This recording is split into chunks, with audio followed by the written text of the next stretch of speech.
안녕하세요. 오늘도 사연 살롱을 찾아주셔서 감사합니다. 얼마 전에 딸아이를 출산하고 산후조리 중인 여성이에요. 제게는 출산과 더불어 좋은 일이 있었어요. 죽은 줄 알았던 엄마를 21년 만에 찾았거든요. 엄마 없이 사는 동안 겪지 않아도 될 수모를 겪으면서 한때는 엄마를 원망하기도 했어요. 제가 중1 때 부모님이 이혼을 하셨는데 엄마가 저를 두고 혼자 집을 나가셨거든요. 그리고 몇 년 뒤 엄마가 교통사고로 세상을 떠나셨다는 얘기를 친할머니를 통해 들었어요. 술만 마시면 집안 살림을 때려부수는 아빠한테 저를 버려두고 떠난 엄마였기에 그거를 듣고도 눈물조차 나오지 않더라고요. 그때는 안 됐다는 생각보다도 미움이 더 컸던 때라서 그랬을 거예요. 그런데 죽은 줄 알았던 엄마를 눈앞에서 보고 나니 마음이 전과 같지 않더라고요. 그동안 미워했던 마음은 온데간데 없이 사라지고 마음속 깊이 꾹꾹 눌러두었던 그리움만 걷잡을 수 없이 쏟아져 나왔어요. 그런데 눈물겨운 모녀상봉이 일어난 그 순간 얼굴이 사색이 된 사람이 하나 있지 않겠어요? 바로 제 시누이였어요. 그동안 나를 옳게 취급은 고사하고 인간 취급도 안 하던 그 시누이가 일생일대 위기를 맞게 되었거든요. 도대체 제 시누이가 무슨 짓을 벌여왔길래 저희 모녀 앞에서 사색이 됐는지 지금부터 들려드릴게요. 저는 중학교 이전까지만 해도 꽤 행복한 집에서 자랐던 것 같아요. 형편이 그리 좋지는 않았지만 부모님 사이가 좋아서 집안에 웃음이 끊기지 않았거든요.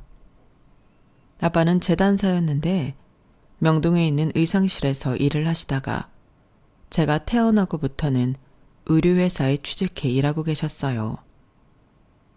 저희 부모님이 처음 만난 곳도 명동에 있는 의상실이었대요. 엄마는 그곳 단골 손님 딸이었고 저희 아빠는 잠깐 의상실 일을 돕고 있던 재단사 보조였는데 첫눈에 엄마한테 반해서 줄기차게 쫓아다니셨다고 하더군요. 잘 사는 집 외동딸로 유명 여대를 다니던 엄마에 비하면 고등학교도 겨우 나온 저희 아빠는 누가 봐도 짝이 아니었어요. 가진 거라고는 젊음 하나뿐이었으니까요. 그런데도 아빠는 어디서 그런 용기가 났는지 틈만 나면 엄마가 다니던 대학까지 찾아가서 언제 나올지도 모르는 엄마를 기다리곤 했었대요. 그때는 휴대폰도 없던 시대라서 따로 연락도 할 수 없었으니 모든 걸 운에 맡길 수밖에 없는 처지였죠. 그런데 두 분이 인연은 인연이었는지 한 번도 길이 엇갈리는 일 없이 만날 수 있었다고 하더군요. 아빠가 엄마를 좋아했던 것처럼 엄마도 아빠가 꽤나 마음에 들었는지 친구들 만류에도 불구하고 강의도 빠지고 연애를 하셨대요. 그러다가 덜컥 저를 임신하신 거예요. 그 일로 저희 외삼촌들이 저희 아빠를 끌고 가 흠씬 두들겨 패기도 했고 외할아버지는 하나뿐인 딸을 집에 가두시기도 했지만 결국엔 저희 엄마가 맨발로 집에서 탈출해 당시 아빠 혼자 살던 자취방으로 들어가면서 게임 오버가 되고 말았죠. 그렇게 저희 부모님은 혼인신고만 한 채 결혼 생활을 시작했고 그 일로 화가 단단히 나신 외할아버지는 저희 엄마와 연을 끊으셨어요. 하루아침에 잘 사는 집 딸에서 가난한 재단사 보조의 아내가 된 엄마는 돈의 무서움을 태어나 처음 경험하게 되었어요. 하지만 아직 한창 젊을 때라서 두려움은 없었던 모양이에요. 엄마는 저를 임신한 상태에서도 돈을 벌기 위해 결혼식장에서 피아노를 치는 아르바이트를 하셨다더군요. 자신은 입어보지 못한 웨딩드레스를 입고 친정아빠 손을 잡은 채 버진로드를 걷는 신부들을 보면서 속으로 많이 우셨대요. 그래도 남편 앞에서 그런 내색을 하지 않으려고 집에 들어갈 때는 늘 웃는 모습으로 들어가셨대요. 제가 태어나고 얼마 지나지 않아 아빠는 의류회사에 취직을 하셨고 그때부터는 생활이 조금 나아졌던 모양이에요. 그래서 엄마랑 아빠는 이게 다 제가 복덩이라서 그런 게 아니겠냐고 하셨다더군요. 제가 초등학교에 다닐 때까지도 저희 집은 꽤 행복했어요. 비록 아빠 혼자벌이로 생활을 해야 해서 생활이 넉넉한 편은 아니었지만 엄마가 워낙 야무지게 살림을 하셔서 남한테 부끄럽지 않을 정도로는 살 수 있었거든요. 하지만 살다 보면 의도치 않게 목돈이 들어가는 경우가 생기잖아요. 가령 시부모님이 다치셨거나 시동생들 학비나 결혼 비용을 도와야 한다거나 하는 일이요. 저희 친가는 시골에 있었는데 반듯한 땅 한 평 없이 남의 땅에서 농사를 지으며 사셨어요. 그러다 보니 형편이 좋을 수가 없었죠. 할머니는 톡하면 저희 집에 연락해 돈 부탁을 하시고 했던가 봐요. 제 기억에도 엄마가 할머니로부터 그런 전화를 받는 것 본 기억이 있을 정도니까요.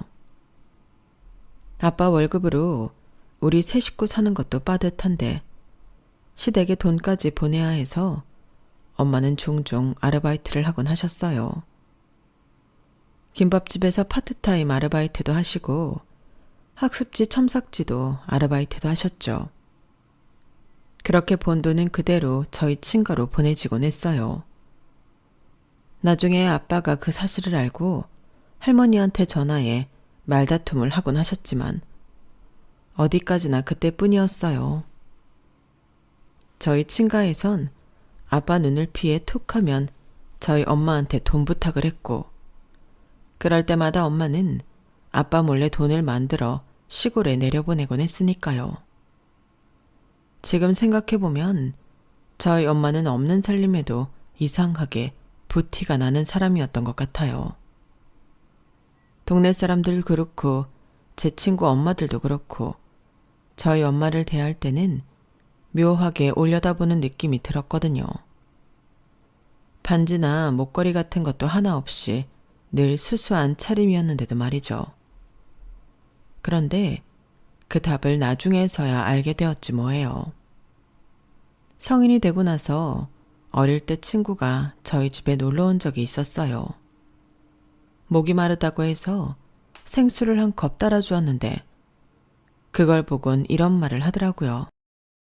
와, 이거 보니까 너희 어머니 생각난다. 너희 어머니도 항상 이러셨거든. 우리 어릴 때 너희 집에 가면 되게 신기한 게 많았어.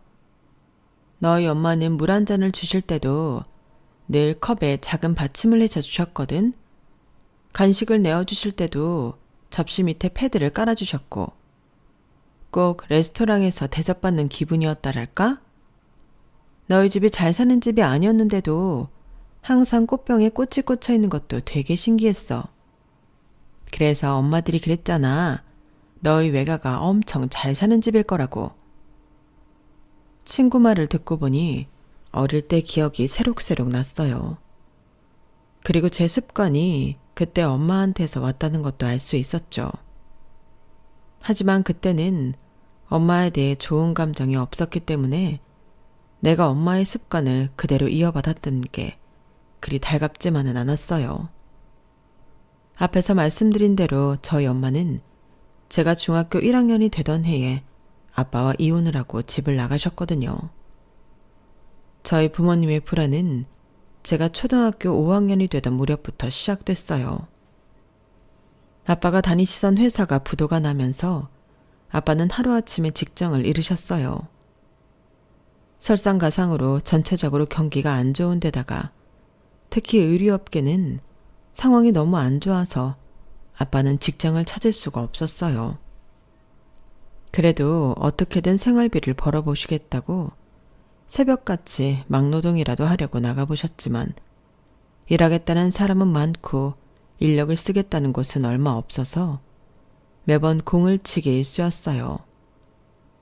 당시 경기가 안 좋아서 더더욱 일자리를 구하기 힘들었던 것 같아요. 밤에는 대리운전을 하시고 낮에는 막노동이나 이삿짐 센터에서 일당을 받고 일을 하셨는데 일이 안 되려고 그랬는지 크고 작은 사고가 생기는 거예요. 대리운전을 하다가 사고가 나서 돈을 몰아주게 되고 이삿짐을 나르다가 다쳐서 한동안 병원 신세를 지게 되고 그러다 보니 대리운전도 이삿짐 나르는 일도 더는 할 수 없게 된 거예요. 돈을 벌려고 시작한 일 때문에 오히려 빚만 늘어난 셈이었죠. 결국 아빠는 성차는 몸으로 다시 일을 시작하셨고 그나마 할 수 있는 일이 막노동이었어요. 하지만 막노동파는 일이 고정된 게 아니어서 하루 일하고 2, 3일 쉬는 게 거의 일상이 되었죠. 그럴수록 저희 집은 점점 더 형편이 어려워졌고요. 당시 엄마는 엄마대로 식당 일을 하셨는데 하루는 엄마가 일하던 고깃집에서 술이 취한 손님이 엄마한테 추근댔던 모양이에요.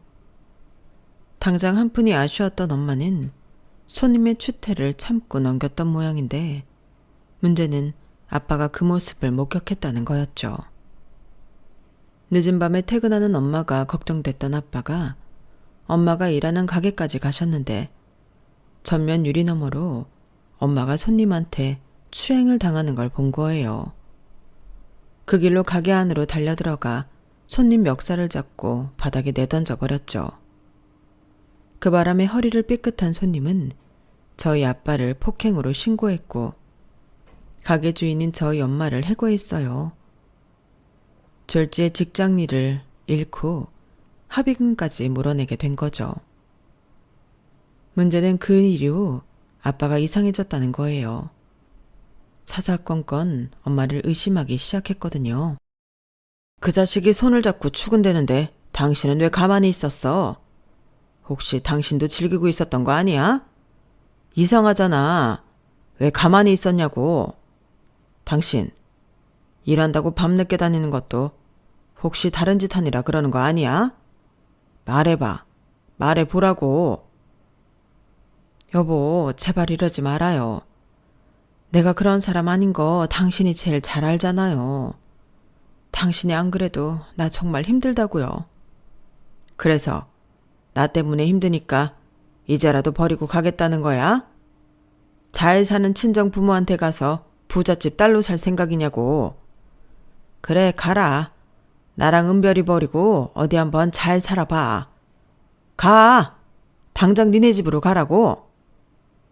하는 일마다 제대로 되는 건 없고 돈을 벌려고 시작한 일마다 매번 돈만 까먹기 일쑤였던 아빠는 자포자기한 사람처럼 술에 빠져 지냈어요. 그리고 엄마에 대한 의처증은 나날이 깊어갔죠. 그러다 어느 순간부터 살림을 부수고 엄마한테 폭력을 쓰기 시작했어요. 제가 마지막으로 기억하던 엄마 모습도 얼굴과 온몸이 멍투성이가 된 모습이었죠. 그래도 끝까지 아빠를 버리지 못했던 엄마는 외할머니가 돌아가셨다는 연락을 받고 집을 나온 지 15년 만에 친정으로 향했어요. 그리고 그날 이후 엄마는 집으로 돌아오지 않았어요. 엄마가 집을 나가고 며칠 뒤 변호사라는 분이 저희 집으로 오셔서 몇 가지 서류에 아빠 도장을 받아가셨죠. 그리고 한 달여쯤 지나서 아빠가 그러시더라고요. 엄마랑 이혼을 했다고요. 아빠는 엄마랑 이혼하고 얼마 뒤 저희 집은 이사를 했어요. 근처에 있는 작은 아파트였죠. 그리고 근처에 치킨집도 차렸어요. 당장 월세도 못 내서 쫓겨날 판이었던 우리 집 형편에 갑자기 어디서 그런 돈이 났는지는 얼마 지나지 않아 알게 되었어요. 시골에서 할머니랑 고모가 올라왔었는데 그때 어른들이 하는 얘기를 몰래 들었거든요. 저희 외가에서 해주었다고 하더군요. 제 양육비 명목으로 돈을 주었다는데 그 얘기를 듣고 고맙다는 생각보다는 배신감이 더 컸어요. 적어도 내 엄마라면 남편한테 자식 잘 키우라고 돈을 줄 게 아니라 나를 데려가겠다고 했어야 하는 게 아닌가 생각했거든요.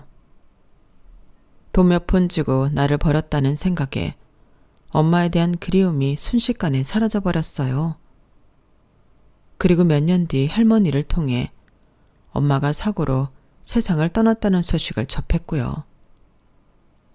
아빠가 하시던 치킨집은 조류독감의 여파로 몇 번의 고비가 있었고, 그럴 때마다 근근히 버티던 아빠는 제가 대학 졸업을 앞두던 때에 심근경색으로 세상을 떠나셨어요.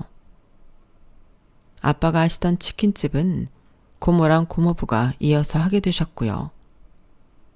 말로는 제가 시집갈 때 가게를 돌려주겠다고 하셨지만 제가 결혼도 하기도 전에 고모 내외는 가게를 몰래 팔아치우곤 도망을 치셨어요.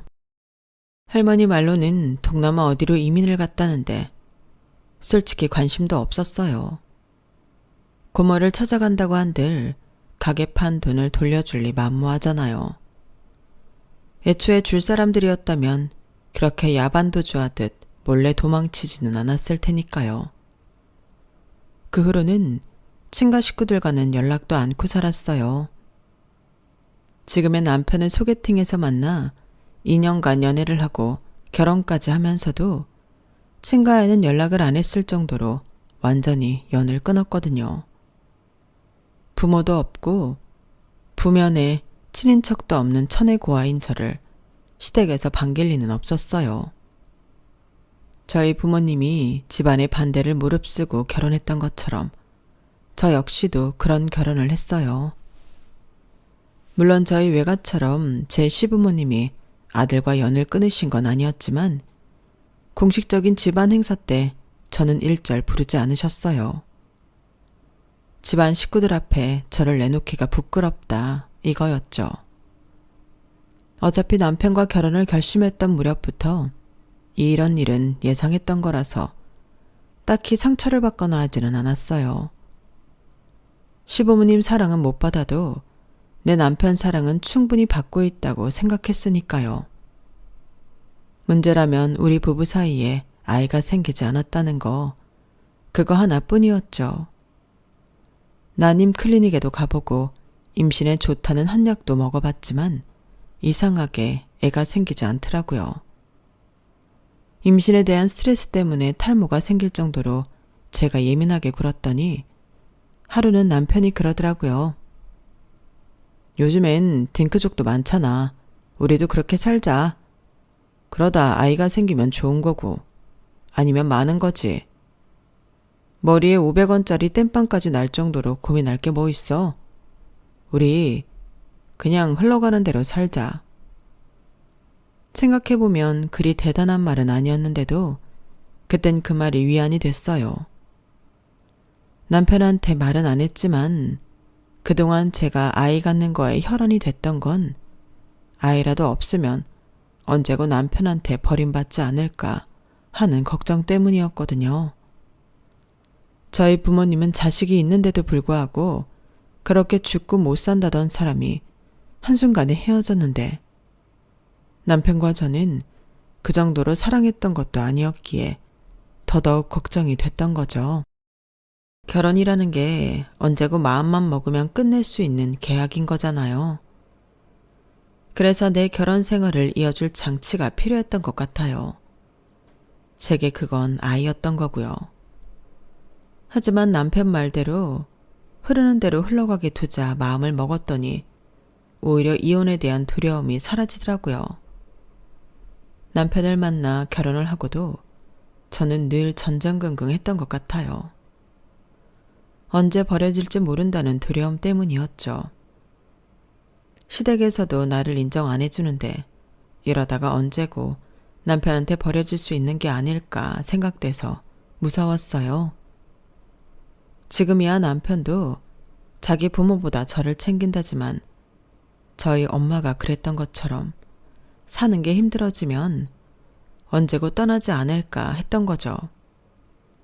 그런데 마음을 고쳐먹고 나니까 우리 부부가 이혼을 하게 된다면 그건 내가 남편한테 버려지는 게 아니라 우리 부부가 합의하에 헤어지는 거라는 생각이 들더라고요. 사람이 마음먹기에 따라 다르다더니 그 말이 맞더라고요. 그렇게 생각이 정리되고 나니까 신기하게 일이 잘 풀리기 시작했어요. 그동안 저는 거들떠도 안 보시던 시부모님이 명절에 저도 부르기 시작하셨거든요. 그동안 남편만 명절 당일에 잠깐 얼굴 비추고 돌아오곤 했었는데 말이죠. 갑자기 이렇게 변한 이유가 뭘까 궁금했는데 식사 말미에 아버님이 그러시더라고요. 네가 회사에서 일을 꽤 잘한다는 얘기는 들었다. 너희 회사 김 전무가 내 밑에서 일하던 사람이거든. 그 친구가 남 칭찬을 하는 사람이 아닌데 말이야. 에이, 우리 아버지 며느리 칭찬 듣고 기분 좋으셨구나? 맞아요. 우리 은별이 일 잘하기로 유명해요. 나도 이 사람 일하는 거 보고 반했으니까. 우리 회사랑 협업할 때도 이 사람 덕 많이 봤거든요. 남편은 이때다 싶었는지 시부모님 앞에서 제 자랑을 늘어놓았어요. 옆에서 듣는 제 얼굴이 벌겋게 달아오를 정도로요. 모르긴 해도 우리 은별이 어머니랑도 잘 맞을걸요?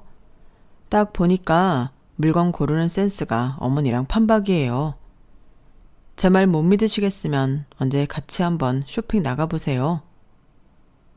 그날 남편이 했던 말 때문인지는 모르겠지만 얼마 뒤 시어머님이 쇼핑하러 나가신다고 저를 부르셨어요. 저는 차를 끌고 시댁에 가서 어머님을 태우고 백화점과 편집샵을 돌았어요. 그리고는 간단하게 식사를 하고 다시 어머님을 댁에 모셔다 드렸죠. 그런데 어머님이 저랑 쇼핑을 하시는 게 꽤나 즐거우셨던 모양이에요. 이후로도 자주 저를 부르시더라고요. 예, 넌 이런 샵은 어떻게 알았니? 물건 질도 괜찮고 딱 내 마음에 드는 것만 모아놔서 쇼핑할 맛이 나지 뭐니. 우리 혜지랑 다닐 땐 한 번도 못 와본 곳들인데 말이야. 저도 일 때문에 알게 된 분들한테 소개받은 곳이에요. 물론 가격대가 있어서 쿠션이나 작은 소품 외엔 사본 게 없지만요. 어머님 마음에 드신다니 다행이네요. 저도 어머님 모시고 쇼핑하면서 대리만족 제대로 하고 있어요. 감사드려요, 어머님. 어머, 얘도 참 기분이다. 그동안 나 데리고 다니느라 고생 많았을 텐데 네 마음에 드는 거 골라봐. 가격 걱정 말고 내가 사줄 테니까. 정말요, 어머님? 저 그럼 사양 않고 비싼 거 고를게요. 취향이 비슷한 덕분에 어머님과도 많이 가까워졌고 함께 쇼핑을 다니면서 제게 콩고물도 많이 떨어졌어요. 그동안 가격 때문에 엄두도 못 냈던 식탁도 얻게 됐고 침구도 2세트나 얻었으니까요. 그런데 제가 아버님께 인정받고 어머님과도 많이 가까워지자 시샘을 하는 사람도 생겨났지 뭐예요. 바로 제 시누이였죠. 때리는 시어머니보다 말리는 시누이가 더 밉다고 하잖아요. 제 시누이가 딱 그런 인간이었어요.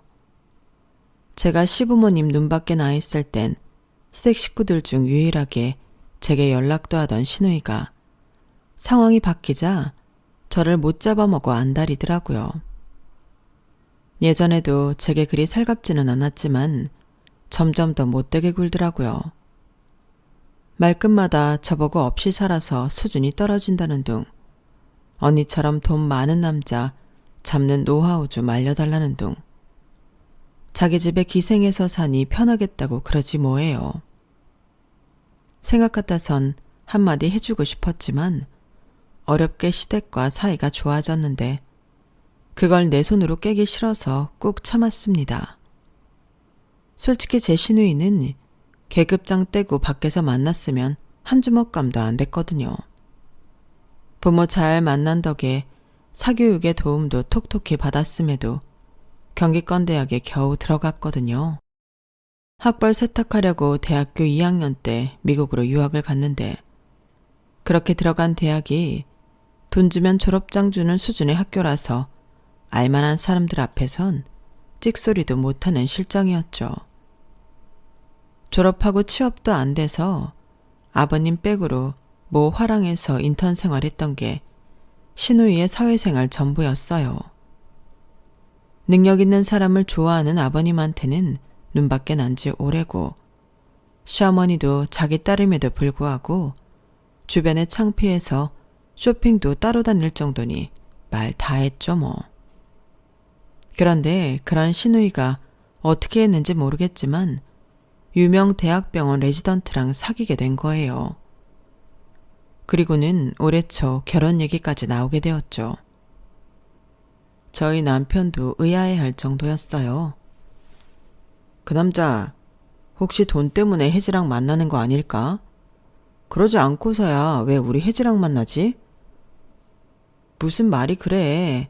그래도 자기 여동생인데 자기 동생한테 우리가 모르는 매력이 있나 보지. 아니야. 분명히 돈일 거야. 그게 아니라면 설명이 안 돼. 내가 한번 알아봐야겠어. 남편은 신우이 결혼을 앞두고 의심을 키워갔고 결국 업체까지 고용해 뒷조사를 했더라고요. 그런데 결과가 남편이 예상했던 것과는 전혀 다르게 나온 거예요. 와, 내 동생 혜지한테 정말 내가 모르는 매력이 있었던 건가? 이 남자 엄청 부잣집 자식이더라고. 여자 문제도 깔끔하고 자기 앞으로 건물도 하나 있더라고. 몇 년 전에 부친한테 증여받았대. 이런 사람이 왜 혜지랑 만나지? 근데 모친이 새어머니더라고. 친어머니는 오래전에 돌아가셨다나 봐. 그래도 새어머니랑 사이도 좋은 것 같더라고. 그래? 새엄마라고 다들 신데렐라 계모 같지는 않으니까 좋은 분인가 보네. 그때까지만 해도 남의 집 일이라고 생각돼서 신우이 예비 시어머니에 대해 큰 관심이 없었어요.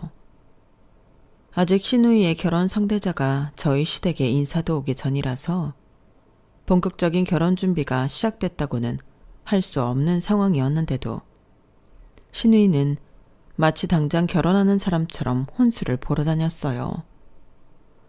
어머님은 그런 딸이 걱정됐는지 남들 보기 창피하니까 그러지 말라고 하셨죠. 사람 일이라는 게 어떻게 될지 모르는데 저러다가 결혼 얘기가 무산되면 그때 가서 어쩌려고 그러나 싶으셨던 거예요. 신우이가 다니는 헤어샵이며 마사지샵, 심지어 각종 편집샵들이 다들 아름아름을 통해서 알게 된 곳들이라 소문이 퍼지는 건 한순간이었거든요. 그런데도 신우이는 일부러 더 그러는 사람처럼 자기 결혼을 소문내고 다녔어요. 뭐 그러거나 말거나 저랑은 상관없다 생각하고 있었는데 하루는 신우이가 제게 전화를 했더라고요. 언니, 나랑 혼수 좀 보러 가요. 엄마가 언니랑 가라네. 암튼 나 오늘 가구 좀 봐야 하니까 엄마가 자주 가는 샵 알죠? 거기서 봐요. 그 샵이 어딘데요? 어머님이 가시는 데가 한두 군데가 아닌데 그렇게 말하면 내가 어떻게 알아요? 아 진짜 답답하게 왜 이래? 왜 언니가 소개해준 데 있잖아요. 청담동에 있는 거기에. 암튼 나 시간 없으니까 30분 내로 와요. 알았죠? 신우이는 명령하듯 자기 할 말만 하곤 전화를 끊었어요. 모처럼 휴일에 집에서 쉴 생각으로 퍼져 있던 저는 할 수 없이 옷을 챙겨 입었어요. 화장도 하기 귀찮아서 대충 겉옷만 집어 입은 수준이었죠. 당신 그러고 가게? 누가 보면 동네 슈퍼 가는 줄 알겠어. 혜지가 보면 장난 아니게 갈굴 텐데. 뭐 어때? 차 끌고 갈 건데. 쉬는 날 아침에 갑자기 전화해 나오란 사람 잘못이지 뭐. 내가 진짜 자기 동생 때문에 귀찮아 죽겠어 정말. 남편한테 짜증을 팍팍 내곤 차를 끌고 나갔어요.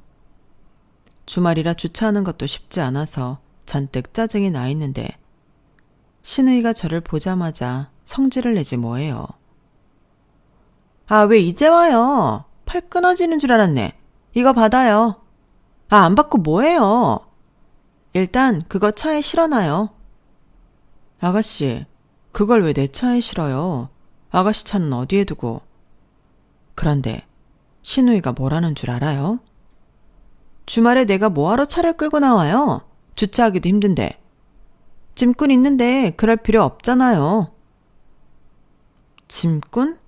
설마 지금 나보고 짐꾼이라는 거예요? 뭘 모르는 척이야. 언니, 우리 집 짐꾼이잖아요.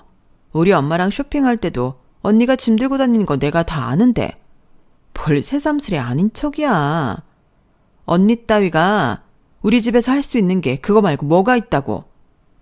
치칠이 궁상인 집구석에서 살다가 우리 오빠 꼬셔서 신분 상승한 줄 알았어요? 언닌 그저 우리 집에 짐꾼하러 들어온 거예요. 착각하지 말아요. 주제를 알아야지. 잠만 말고 짐 들라고. 신우이는 성질을 빽 내며 손에 들고 있던 쇼핑백을 제게 던졌어요. 그 바람에 길에 있던 사람들이 전부 저를 쳐다보더라고요. 주말이라 거리에 사람들도 꽤 많았는데 그 앞에서 이런 꼴을 당하고 보니 울컥했어요. 순간 눈물이 핑 돌더라고요. 그런데 그때 누가 제 앞에서 허리를 구부리고는 쇼핑백을 대신 줍고 있는 거예요. 한눈에 봐도 품위 있어 보이는 여사님이었어요. 그분은 쇼핑백을 정리하더니 끈을 신우이 손에 쥐어주셨어요. 그런데 신우이가 그분 얼굴을 보고는 얼굴이 하얗게 질리더라고요. 어머님! 혜지씨, 여기서 또 보네요. 본인이 쇼핑한 물건은 본인이 챙겨야죠. 안 그래요? 그런데 이분은 누구시죠? 그러자 신우이는 저를 힐끔 보더니 후줄근한 제 차림이 마음에 안 들었는지 대뜸 이러는 거예요. 아, 저희 집에서 일하는 가사도우미예요. 제가 짐이 많아서 불렀어요. 은별씨, 이거 집에 좀 가져다 놔요. 제 이름을 들은 여사님이 움찔하시더니 저를 뚫어지게 바라보시더라고요. 그런데 그 얼굴이 제가 아는 얼굴이었어요. 21년 전에 집을 나갔던 제 엄마였거든요. 아무리 세월이 흘렀다지만 제가 제 엄마 얼굴을 모르겠어요. 그런데 그분 역시 저를 보시고는 단번에 알아보셨는지 눈에 눈물이 차오르더라고요. 그리고는 제 이름을 부르셨어요. 은별아, 우리 은별이 맞지? 나 기억 안 나? 엄마야. 엄마가 어떻게 여기 있어? 할머니가 분명히 엄마가 사고로 죽었다고 그랬는데? 죽었다던 엄마가 어떻게 멀쩡히 살아있는 건지 알 수 없었어요. 그래서 멍하게 엄마를 바라보고만 있었더니 엄마가 달려와 저를 와라 껴안고는 어깨가 흔들릴 정도로 우시더라고요. 한참을 길거리에 서서 끌어안은 채 울었던 우리 모녀는 제 차로 가서 얘기를 나눴어요. 신우이가 그 정도 눈치는 있는지 따라오지는 않더라고요. 다만 얼굴이 흑빛이 돼서는 어쩔 줄 몰라 했지만요. 차에 나란히 앉은 우리 모녀는 그가 못다한 이야기를 나눴어요. 엄마가 외할머니 장례식 때 외가에 갔을 때 벌어진 일들까지 모조리 다요. 당시 얼굴과 온몸에 멍이 든 엄마를 보신 외할아버지는 당장 아빠를 죽여버리겠다고 난리를 치셨고 결국 외할아버지의 요구에 따라 이혼을 하게 되었다더군요. 변호사를 통해 저에 대한 양육권과 친권을 요구했지만 아빠는 끝까지 반대를 하셨대요. 이혼 소송을 하면 간단히 끝날 일이었지만 엄마는 그럴 수 없었다더군요. 아빠한테서 저마저 뺏어버리면 아빠가 어떤 선택을 할지 불보듯 뻔했으니까요. 네 아빠를 살리는 방법은 너를 아빠 곁에 두는 것뿐이었어. 그 사람 너마저 없으면 세상에 미련을 둘 게 없는 사람이었으니까. 그래서 대신 너랑 네 아빠가 먹고 살 수 있는 돈이라도 보내야겠다고 생각했다. 고생이라도 않고 살 수 있도록. 아빠랑 이혼을 하고도 한동안 저 모르게 아빠를 찾아왔던 엄마는 외할아버지 성화에 재혼을 하게 되면서부터 발길을 끊었다고 했어요. 그게 저랑 아빠를 위해서도 그렇고 새로운 가족에게도 도리인 것 같다면서요. 할머니가 제게 엄마의 부고를 알렸던 것도 그 무렵이었어요. 이제 엄마가 죽었다고 생각하라는 의미였겠죠. 엄마를 통해 그동안 제가 알지 못했던 얘기들을 듣다 보니 조각이 맞지 않았던 퍼즐이 하나씩 맞춰지는 기분이 들었어요.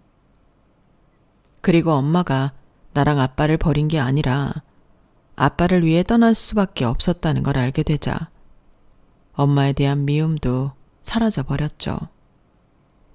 그날 이후 엄마는 재혼한 남편분과 아들한테 저희 부부를 인사시켜 주었어요.